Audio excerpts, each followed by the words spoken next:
আমাদের কারো কোনো এজেন্ডা নেই, আমাদের ব্যক্তিগত এজেন্ডা নেই, এজেন্ডা আছে দেশের স্বার্থ, সেটা হলো আমাদের এজেন্ডা। আমরা চেষ্টা করছি করতে, আমরা we would like to leave a footprint. আমরা যেটা করব শর্ট টার্মে বা মিড টার্মে, ফুটপ্রিন্ট মানে ভবিষ্যতে যেন যে কোনো সরকারে আসে সেগুলো অ্যাটলিস্ট সেগুলো যেন তারা পারসু করে। যেটা আগে করেছিলেন ওটাকে একটু কি আপনারা বলেন রি-ইঞ্জিনিয়ারিং, এগুলো যদি করতে পারেন, repurposing also to some extent করেন তো বেটার হয়। সেটা আমরা চাচ্ছি ফুটপ্রিন্টটা রাখতে। ফুটপ্রিন্ট রাখা তো সহজ না। ফুটপ্রিন্ট রাখবো এইভাবে যে আমরা যেটা করে যাব সেটা যেন লোকজন কনভিন্সড হয় যে এটা তাদের জন্য করে, তখন তারাই প্রেশার দেবে যে আপনারা এটা করছেন না কেন। এইরকম বিষয় ছিল। তবে ডেফিনেটলি আরও ব্রডার, আরও সূক্ষ্ম জিনিসগুলো তারা করবেন সেটা। এখন আমি মোটা দাগে কতগুলো জিনিস বলি যেখানে বৈষম্য। প্রথমত বাংলাদেশের বৈষম্যের কিন্তু দুটো দিক আছে। একটা আমরা বলি কোয়ালিটেটিভ, এটা চোখে দেখতে পারবেন না। একটা লোকের যে অমর্ত্য সেন বহু আগে বোঝায়, একটা গরিব লোককে দেখতে তোমার গবেষণা করার দরকার নাই। ছেঁড়া কাপড়, বিষাদময় চেহারা, এটা হলো গরিব। এটা কোয়ান্টিটেটিভ, আয় কম। কিন্তু অনেক গরিব আছে চেহারা মোটামুটি ঠিক আছে, কিন্তু তার ভেতরে নানা রকম বঞ্চনা, নানা রকম সে আছে, সেগুলো আপনি বুঝতে পারবেন না। সেটা আমরা অনেক সময় কোয়ালিটেটিভ বলি, তাই না? যেটা আমরা অর্থনীতি ইশাহাদের ডক্টর মুজিব, আমরা যেটা কোয়ালিটেটিভ বলি, তাই না? নর্মেটিভ সায়েন্স, যেটা নর্মেটিভ ইকোনমিক্সে খারাপ ভালো, এবং সেটা আমরা ব্যাংকে কী বলি, এথিক্স অ্যান্ড ব্যাংকিং। সেটা মানেটা কি? সেটা হলো আমরা নর্মেটিভ সেন্সে বলছি ব্যাংকাররা করবে মানুষের ভালোর জন্য করবে, সো দ্যাট। আরেকটা পজিটিভ যেটা বলি, যেটা আমরা দেখতে পারবেন, সেখানে দুইটা ইন্ডিকেটর আমরা দেখছি বাংলাদেশে: আয় ও সম্পদের বৈষম্য। আয়ের বৈষম্যের চেয়ে সম্পদের বৈষম্যটা আরও প্রকট। জিনি কোফিশিয়েন্ট দেখে আপনি আয় দেখছেন, সম্পদের বৈষম্য কিন্তু আরও বেশি, তাই না? জিনি কোফিশিয়েন্ট তো দিন দিন বাড়ছে। এক হয়ে গেলে তো মারাই যাব সবাই, মানে অন্যরা মারা যাবে। এখন বোধহয় 5-এর নিচে আছে, 0.5-এর নিচে আছে, উপরে আছে। অতএব এই দুইটা। আরেকটা আমি মনে করি আরেকটা দিক আছে বৈষম্য, সুযোগের বৈষম্য। এই যে অ্যাক্সেস টু অপরচুনিটি, সেবার সুযোগ। অনেক গরিব জানে না সরকারি কী সেবা আছে, তাই না?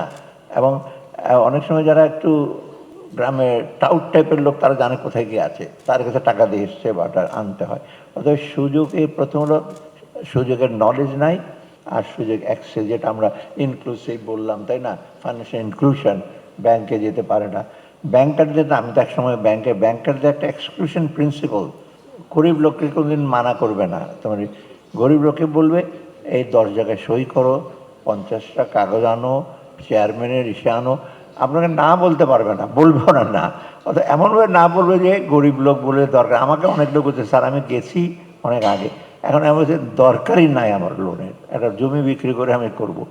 সো এই ধরনের যে সুযোগের সীমিত করি আমরা ডেলিভারিটি আর আমাদের ল, এই জিনিসটা কিন্তু আমাদের এই যে মানুষের সৃজনশীলতা আনলিশ করা, উদ্ভাবনী শক্তিকে সে করে, সেটা হলো সবচেয়ে বড় চ্যালেঞ্জ। আরেকটা জিনিস হলো বৈষম্যটা কিন্তু আপনি আয় সম্পদ না, বৈষম্যটা হয় স্বাস্থ্য ও শিক্ষা, এসব ক্ষেত্রে। কারণ আমরা বলি স্বাস্থ্য যে, আমরা অনেক সময় বলি স্বাস্থ্য কিন্তু আপনার ইরোডিং ইসে। একটা লোকের যদি কারো স্বাস্থ্য যদি খারাপ হয়, গরিব লোকের তো খালি ভিটামিন এ দিলে আর শুধু কলেরা ইঞ্জেকশন দিলে বা সে ধরনের, তারও ক্যান্সার হয়, তারও নারক জটিল। সেই জটিল রোগের চিকিৎসা কোথায় আমাদের? এখন তো না, সব ঢাকায় আসতে হয়, হাসপাতাল সব ঢাকায়। অতএব এই যে স্বাস্থ্যের সুযোগটা, এই যে ইরোডিং ফ্যাক্টর, বা বড় লোকের জন্য কিন্তু একজনের যদি কারো কিছু হয়, দুরারোগ্য ব্যাধি, তাকে ঘটিবাটি বাড়িঘর বেচতে হয়। আরেকটা হলো আপনার শিক্ষা। শিক্ষাকে আমরা বলি ইকুয়ালাইজিং ফ্যাক্টর। ইকুয়ালাইজিং মানে শিক্ষাটা এমন জিনিস, এমন ইনভেস্টমেন্ট যে আপনি এটাকে মানুষের আপনার ভার্টিক্যাল মুভমেন্ট সাহায্য করবে, হরাইজন্টালও। কারণ একটা কৃষকের ছেলে, আমার দাদা তো কৃষক ছিলেন, আমার বাবার ডাক্তারি পড়াশোনা করেছেন, আমার অন্য চাচারা পড়াশোনা করেন, এখনও গ্রামেই আছেন, করে আমাদেরকে পড়িয়েছেন। So we have come up to some. আমরা তো টাকা পয়সা ইনভেস্ট করে, ইনভেস্টমেন্ট হলো হিউম্যান রিসোর্স, আমার শিক্ষাটা। এবং এই শিক্ষার সুযোগটা কিন্তু অনেকে পাচ্ছে না, আবার কোয়ালিটি শিক্ষা। অতএব শিক্ষা আর সার্বিকভাবে সামাজিক, যেটা আমরা বলি যে সামাজিক সুরক্ষা, এই ব্যাপারে অবশ্য আমি প্রায় আর্গু করে, আমরা ট্যাক্স দিতে চাই না, ট্যাক্স নাই। আমরা স্ক্যান্ডিনেভিয়ান কান্ট্রি, আপনি জানেন ট্যাক্স ইজ অলমোস্ট মোর দেন 60%, তাই না? আপনি ওখানে সব পাবেন।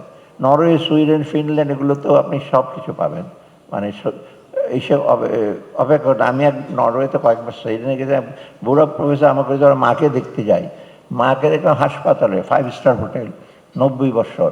হ্যালো মামা, হাও আর ইউ, বলে তো আমাকে লোক। আমি বলি, তোমার মামা তো আমার বাবা মার চেয়ে অনেক ভালো আছে। বলি, yes, state will take care of that, আমার চিন্তা কিসের। So, এই সিস্টেম আমরা যেতে পারবো কিনা জানি না, বাট এই জন্য ট্যাক্স দিতে হবে।